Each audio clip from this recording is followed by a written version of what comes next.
Artis Vanessa Angel mengembuskan napas terakhirnya pada tanggal 4 November tahun 2021 lalu. Wanita yang tutup usia di umur 28 tahun ini meninggal bersama suaminya, Bibi Ardiansyah, dalam tragedi kecelakaan maut.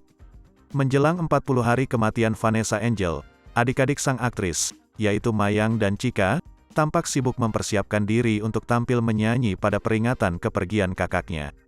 Dipantau Grid.id di apartemen di kawasan Jakarta Utara, Rabu, tanggal 1 Desember tahun 2021, Mayang dan Chika tampak latihan menyanyikan lagu "Hadapi dengan Senyuman" karya Dewa 19.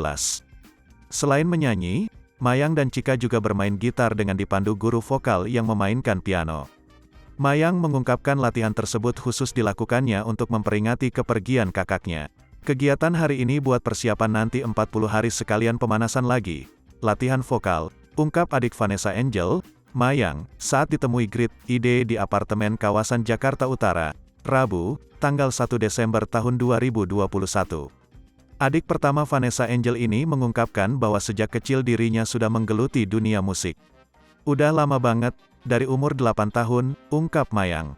Sejauh ini, Mayang mengungkapkan proses latihan berjalan lancar dan dirinya sudah semakin banyak belajar mengenai teknik vokal. Banyak aku belajar, dari bener-bener nggak bisa jadi sampai bisa. Terus latihan vokal A, I, U, E, O, yang tadinya kaku sampai sekarang udah lentur, udah biasa, tutup Mayang.